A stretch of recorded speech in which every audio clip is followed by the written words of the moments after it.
As of the moment, meron akong 917 subscribers. Pero ipopost ko tong video na to when I reach 1K. Guys, welcome back to my channel.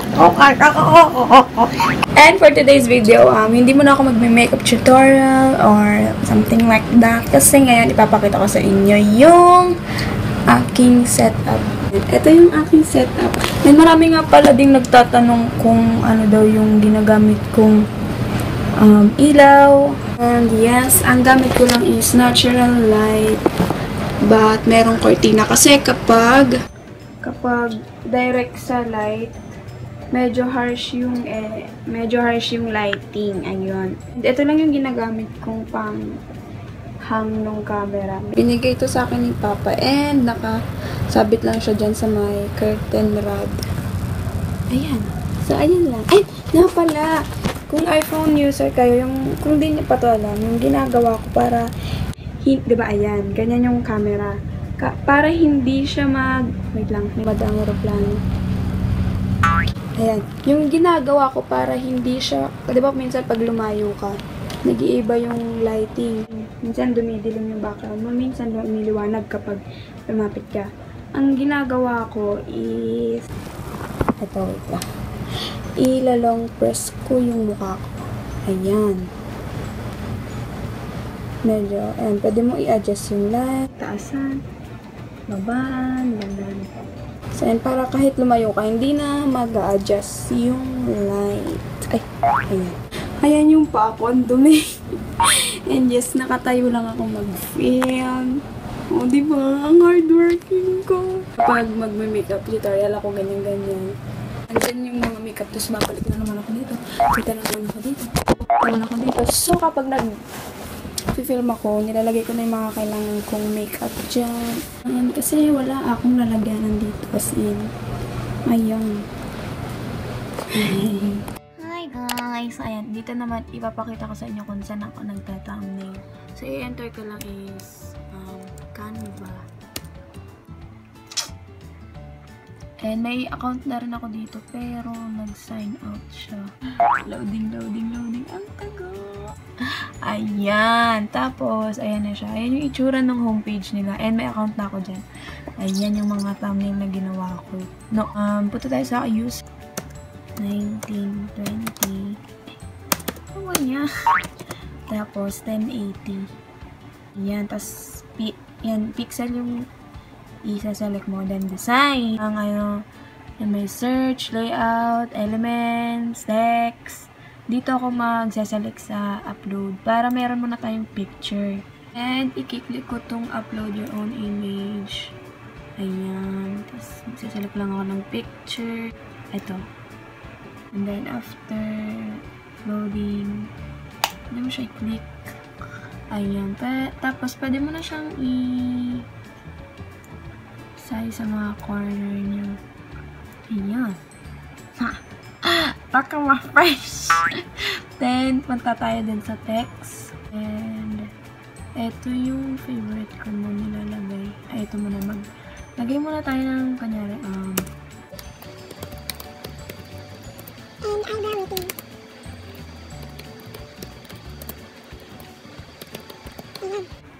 and then, papalitan ko lang yung color niya. White. Ayan. Ang gusto ko kasi nandito lang yung text dito sa may gilid ko. Ayan. Pwede mo na siya i-adjust. Ganun. Ayan. Pero gusto ko may background siya. And ano ba magandang background? Pwede naman to. Ito na lang. Ayan. I-backspace mo lang. And pwede mo siyang palitan ng kulay. For example, puti. Ito. Huwag na natin itong black. Ayan. And, lagi ko sa gitna. Ayan, medyo bawasan natin. Medyo malaki kasi siya. Kasi niya ito, right? Kaya ito. Click mo lang yan and medyo, yan na, para medyo kita naman yung background sa likod. And, pwede mo na siyang ipatong. Ayan. Done! Ayan lang. Ganyan lang ako mag-thumbnail. And then, i-save ko na siya. Download. Ayan. Download. And punta lang ako dito sa Creator Studio. And, ito yun, foundation and eyebrow routine. Saktong-sakto kasi wala pa tong thumbnail. Bali itong tatlong to, mga naka-save privates sila. And, i-upload ko lang sila every week. Once in a week ako mag-upload sa yan. Edit. And ito, customize your thumbnail. So, hanapin ko pa yun. Sana ba yun? So, ayan. Nahuli rin kita. And then, wait for it to load. Ayan na. Then, save mo na siya. Ayun lang. Please comment below kung may nakalimutan pa akong sabihin. What's on my phone na. And guys, today is yung what's on my phone. Aking phone and open ko na siya. Is, ayan. So, ayan. Ito yung mga apps na ginagamit ko everyday. Ayan, may calculator, podcast, extras, game center. And ito yung ginagamit kong pang-edit ng mga video. Pasensya na kung shaky yung pag-film ko kasi tablet lang yung gamit ko. Medyo mabigat siya. Ito, iMovie at saka itong Splice. So, ayan. Ayan, dyan ako nag-edit. Ito yung recent na inedit ko.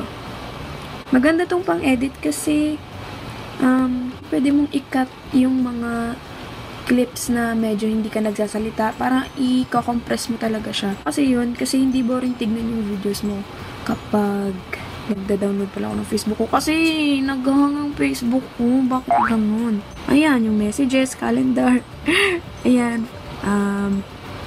Yung mga videos. Ito yung i-edit ko ngayon, yung finifilm ko ngayon. Pabaklak. Napakawalang kwentang video na to. Hindi ko alam kasi. Yan, camera. Pala guys, kung gusto niya talaga pag malinaw yung videos nyo, kunyari mag-film kayo, ganyan, photos and camera. Siguraduhin nyo yung record video nyo is naka 1080 HD and 60 FPS. Kasi sobrang linaw niyan. Halimbawa, mag-edit kayo ng video sa iMovie. Diyan ako nagkakat ng mga, nagkakat ng mga clips. Halimbawa, mag-edit ako kanari create. Pag i-save nyo siya, kunyari done na. Ito, save. Ayan o, HD 1080p din yung i-click nyo para pagdating dun sa YouTube, sobrang linaw na niya. Ito pa pala yung sinasabi kong Splice.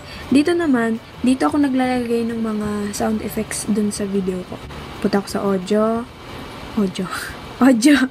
Tapos ayan, kiklik ko na itong effects. Tapos ito yung madalas kong ginagamit dyan, yung cartoons. Ayan, marami kayong maiseselect dyan.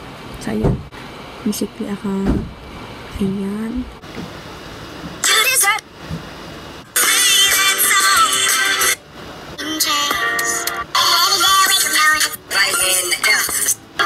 And ayan, may account ako. Ayan. Squash it! Okay, tama na. Nakaya. So, ayun lang lahat. Ito pang Facebook. Nakaka-download ko lang. Ayan. Ayan siya. Wala, boring nito. Hindi ko naman masyado nagagalaw yan. And Instagram. Yan. Ay. Ito naman yung Instagram account.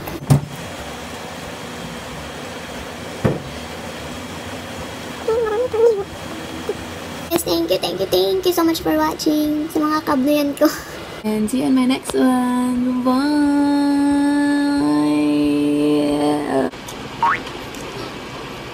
Kain tayo eggnog.